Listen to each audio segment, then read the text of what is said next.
Assalamualaikum warahmatullahi wabarakatuh. Perkenalkan Pak, nama saya Revaldo Anenggolan dengan NIM 1020223303325. Pada video ini saya akan menjawab pertanyaan dari Bapak mengenai tugas besar kami yang yaitu Blink Store. Pertanyaannya, pada merchandise service, Anda menyediakan fitur update stok. Jelaskan bagaimana mekanisme koordinasi antara order service dan merchandise service agar stok berkurang secara atomik tepat setelah pesanan berhasil dibuat untuk menghindari overselling. Baik Pak, berikut adalah potongan kode yang menunjukkan bagaimana sistem Blink Store mengelola proses pemesanan dan pembaruan stok merchandise. Kode pertama berasal dari order service yang berfungsi sebagai orkestrator dalam pembuatan pesanan. Nah, di sini adalah potongan kode menunjukkan proses pembuatan pesanan di order service. Sistem menerima input user ID, merchandise ID, quantity, dan price. Lalu menghitung total harga dengan mengalihkan quantity dan price. Setelah itu, data pesanan disimpan dengan status pending dan waktu pembuatan dicatat. Bagian ini menegaskan bahwa order service berperan sebagai orkestrator yang mengelola alur transaksi dan perhitungan total pesanan sebelum disimpan ke database. Yang kedua, kode ini menunjukkan proses pembaruan data merchandise termasuk stok barang pada merchandise service melalui query SQL update. Sistem mengubah informasi produk seperti nama, kategori, harga, stok, dan deskripsi berdasarkan ID merchandise. Mekanisme ini digunakan oleh order service untuk mengurangi stok setelah pesanan berhasil divalidasi sehingga ketersediaan barang tetap akurat dan risiko overselling dapat diminimalkan.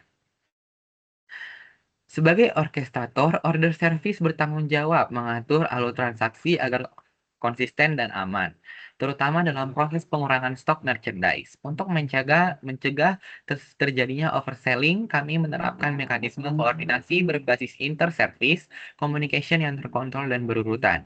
Alur prosesnya dimulai ketika pengguna melakukan checkout dan mengirimkan permintaan create order ke order service dengan menyertakan JWT sebagai bukti autentikasi setelah token diverifikasi melalui user service.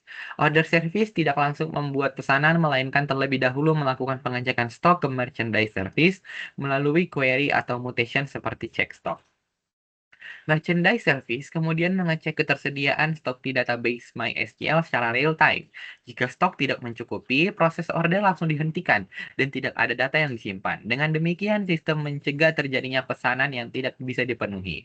Jika stok tersedia, order service melanjutkan proses dengan membuat data pesanan ke order database dengan status awal, misalnya pending atau create.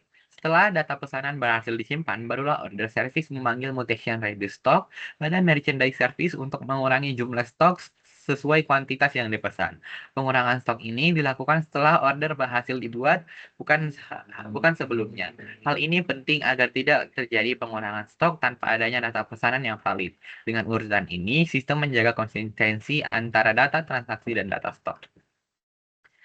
Yang selanjutnya, untuk menjaga sifat atomik, kami menerapkan prinsip bahwa seluruh proses harus berhasil secara berurutan. Yang pertama, validasi JWT, yang kedua, validasi stok, yang ketiga, simpan order, dan yang keempat, kurangi stok. Jika salah satu tahap gagal, maka proses dibatalkan dan tidak ada perubahan data yang disimpan. Contohnya, jika pengurangan stok gagal karena konflik data, maka order tidak dianggap final dan dapat dibatalkan. Pendekatan ini mirip dengan konsep saga pattern dalam microservice, di mana transaksi besar dipecah menjadi beberapa langkah kecil terkoordinasi. Jika salah satu langkah gagal, sistem dapat melakukan kompensasi, seperti membatalkan order. Baik, dengan mekanisme ini, sistem dapat yang pertama mencegah overselling, yang kedua menjaga konsistensi data, yang ketiga menghindari konflik stok, yang keempat memastikan setiap order valid secara bisnis. Kesimpulannya, koordinasi antara order service dan merchandise service dilakukan melalui komunikasi GraphQL yang terkontrol, dengan urutan proses yang jelas dan validasi berlapis, sehingga pengurangan stok hanya terjadi setelah pesanan benar-benar valid dan tersimpan di sistem. Baik Pak, sekian video yang dapat saya sampaikan. Jika ada tutur kata saya yang salah, mohon dimaafkan. Terima kasih Pak.